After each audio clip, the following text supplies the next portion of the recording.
Alright, welcome back to the channel today, ladies and gents, as we talk about this new escalation that is going on within Eastern Europe, now pulling in Poland and some of the other Baltic states. So I want to start by showing you this video, and then we're going to discuss it, and we're going to look at a lot of articles and evidence of what I feel is a further escalation and possibly Poland being pulled into this conflict in the near future. Poland has paraded its military hardware on the streets of Warsaw. A display of military might in Warsaw. Thousands of troops have marched in Poland's Armed Forces Day parade as the country flexes the muscles of its rapidly expanding military. This year's parade is the largest since the Cold War, featuring state-of-the-art tanks and mobile weapon systems. The Polish government is racing to modernize its military. Now, tensions are also rising in the east, after soldiers from the Wagner mercenary group set up camp in Belarus. NATO member Poland has become one of Ukraine's most vocal supporters since the Russian invasion. But I'd love to know your thoughts on everything we talk about today. Do you feel that this is an escalation towards war with Poland getting involved?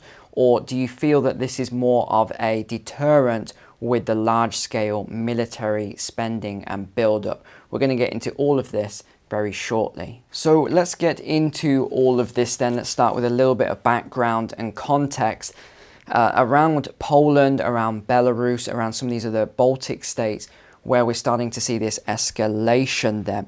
So we just saw the video there, and you may recall that I talked, it was almost 2 years ago now, when I first talked about what was happening with Belarus and the Polish border. Another video, unfortunately, that was taken down, but it is now back up. You can see that video.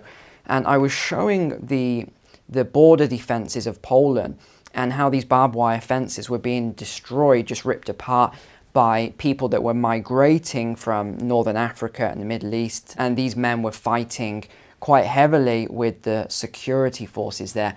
At the time when I covered the video, in fact, one moment, I'll show you the video. Okay, I found one part of the video here then.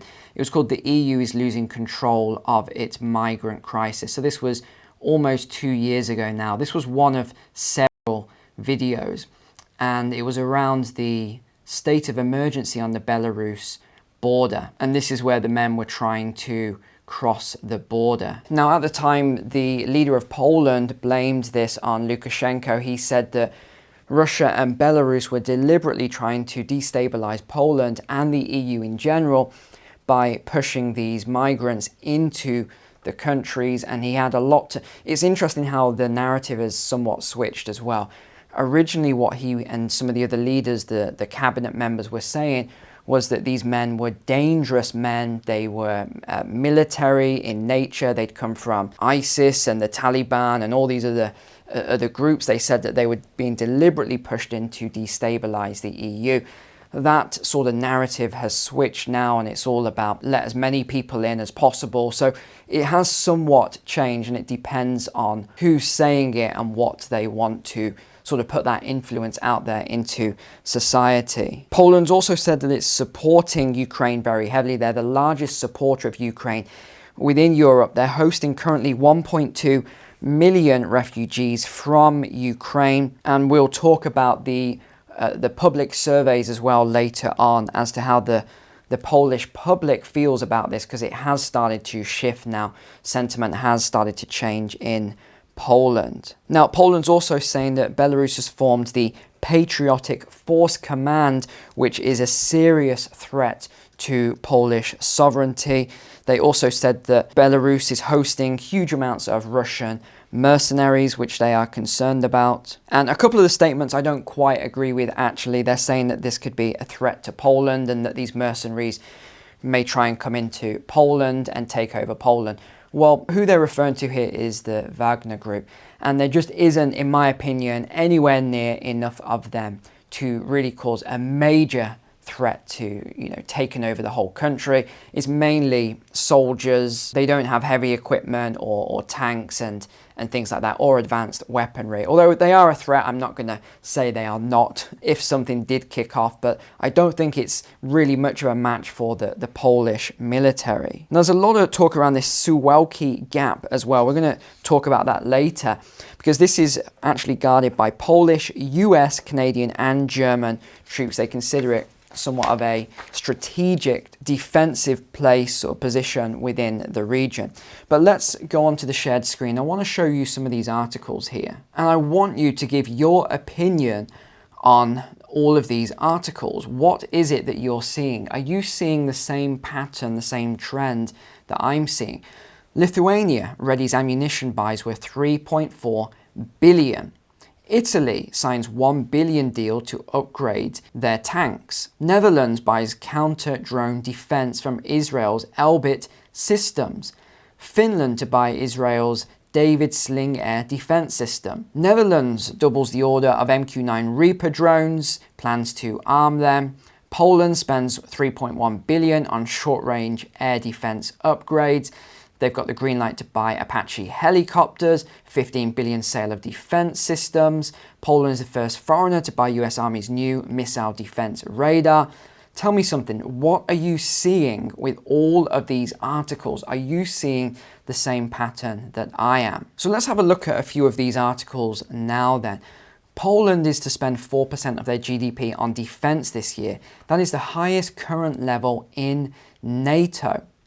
The war in Ukraine means we have to arm ourselves faster, declared the Prime Minister.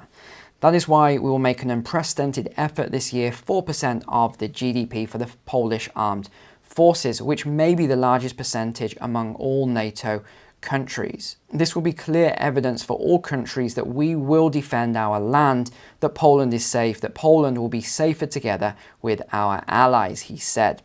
According to NATO estimates, in 2022, the alliance spent 2.5% of its combined GDP on defense. That is a staggering number in monetary terms. The biggest relative spenders were Greece at 3.76%, the US at 3.47%, with Poland in third place at 2.42%. 20 of NATO's 28 members spent less than the 2% guideline figure agreed by them in 2006. So you can see here the defense spending. It's always interesting when they call it defense spending, when a lot of this stuff is used for attack, actually. And you can see Greece is the highest, the United States second, then Poland, Lithuania, Estonia, UK, Latvia, and it goes down from here. We'll talk about some of these countries in a moment, because I did pull up the map to show you an interesting pattern here. Poland last year introduced a Homeland Defense Act that raised the defense budget to at least 3% of GDP from this year and set a target of doubling the size of the armed forces from 150 to 300,000 personnel. Again, why are they doing that? You've got to ask this question. Despite only being a member of NATO since 1999, Poland is spending much more than other alliance members. The defense minister said that Poland intends to create the largest land force in Europe. This includes doubling the military. Poland currently has a mix of Western and Soviet-era equipment, including 650 tanks, 800 artillery pieces, 94 fighter jets, and 28 attack helicopters. Now, they've also signed a $6 billion deal to buy 350 M1 Abrams tanks from the US, and the US State Department has just approved a $12 billion purchase of 96 Apache helicopters armed with a variety of weapons, including Hellfire anti-tank missiles, Stinger air-to-air missiles, and the Joint air-to-ground missile. The 96 helicopters would make Poland the largest Apache operator other than the US. They're also spending $10 billion for 18 HIMARS launchers, which we've talked about those before. They were quite famous at the start of the conflict, and they reportedly plan to acquire another 500 more of these launchers. Now, this is an interesting statement here. The initial HIMARS systems are set to come with 45 Army tactile missile system long-range rockets that the US has so far declined to give to Ukraine. Poland has also ordered $14 billion in weapons from South Korea. Now, this is somewhat of a controversial issue at the moment, the South Korea order, but we can talk about that another day. An emerging defense industry powerhouse, including 1,000 Black Panther tanks, nearly 700 howitzers, and 48 light combat aircraft. The next article, Poland is on a quest to have Europe's strongest military with US arms. And that probably explains then why Biden actually made his second visit to Warsaw, so second visit to Poland since this entire conflict began. We're now starting to see why, and Poland has said they want to be the right arm man to the United States. Of course, that currently is the United Kingdom. There's also a lot of other comments, a lot of critical comments about Poland getting in bed with the US. This is one of those critical comments. Americans don't just sell weapons, they sell an entire service package. That's why their contracts are the most expensive ones. This is essentially why many countries start to opt out from US weapon purchases, because the US tends to milk its partners dry financially. Inflate contracts generally put their counterparties in a bad spot. Now, we do know that the Polish armed forces are rising in number because they have put out statistics that this was the largest year ever for new recruits. Almost 14,000 new recruits joined Poland's armed forces last year, the highest number since the end of their compulsory military service in 2008. So these figures, he says, was released because there was a lot of claims online that soldiers are quitting and that the government would struggle to meet its target. Now, we've also had this piece out then where they did a big survey of Polish people and they asked them what they think then about the number of Ukrainian refugees in the country, what they thought about the war and other such things. Of the 8 million Ukrainian refugees registered in Europe, some 1.6 million are now in Poland.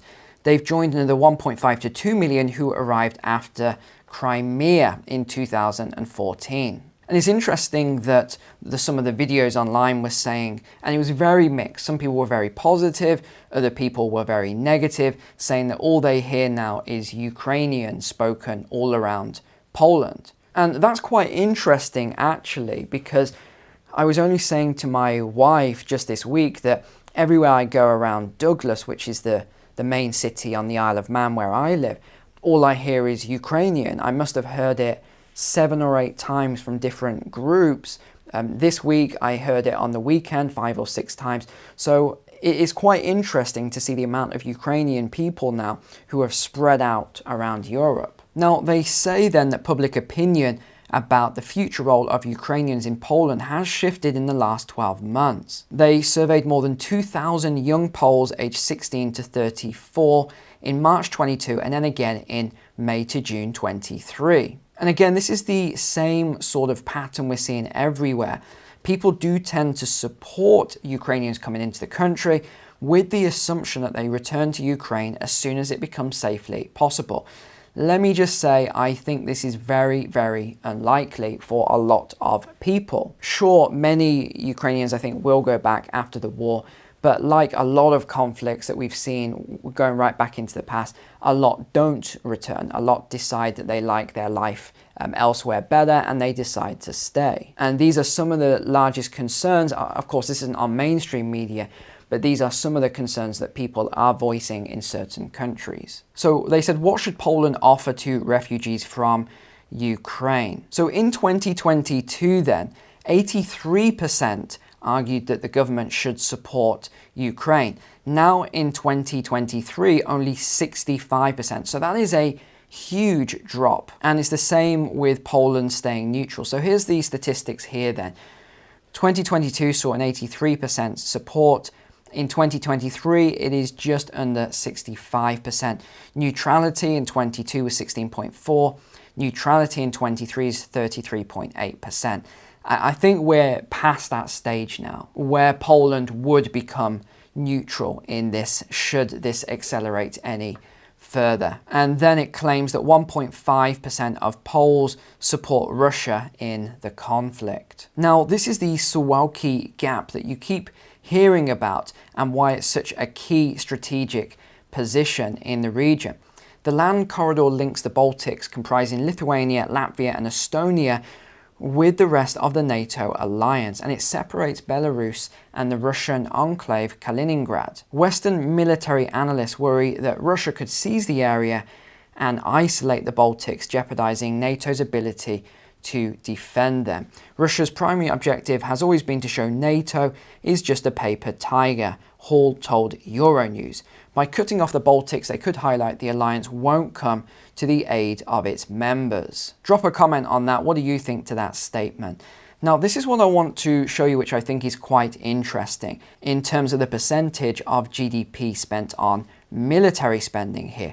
So Poland, we've already established Poland and why that's so strategic. The United States, which is acting as the funder of a lot of the military equipment, which is ironic because that's exactly what happened during World War II as well, and how the US became the gold standard and how they're still the world reserve currency today, etc.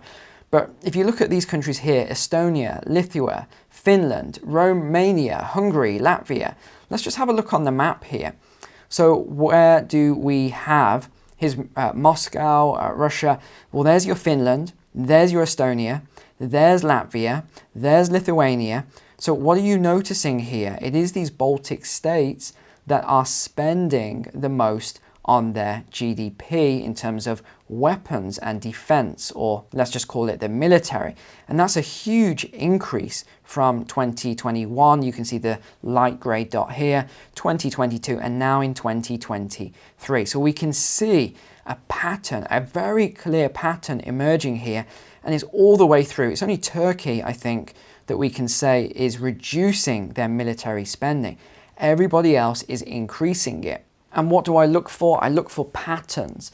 This to me is a very clear pattern of escalation towards more military conflict, not less. Now, there are some people on the other side, critics here, who say that Poland's defense spending is really about upcoming elections and it's not around long-term security. So these critics are saying that what's actually happening is the government is doing it to show that they are protecting the country and that they're not really concerned with Poland's border security. Another concern then at the moment, which I haven't really seen much on the news, is that, and Poland have come out and spoke about this, but NATO haven't yet confirmed it, which I thought was interesting, nor has the US, and that is that Poland said that both the Russian president and the Belarusian president have confirmed last month that they have moved tactical nuclear weapons to Belarus to be used in terms of if this escalates any further.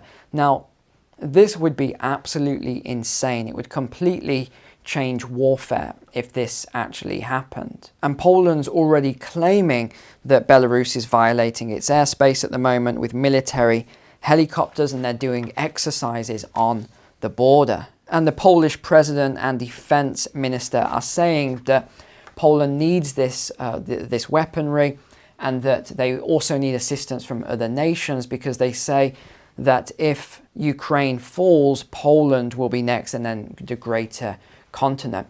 I'd love to know your thoughts on this. You can see I'm not really passing any judgment on any of this.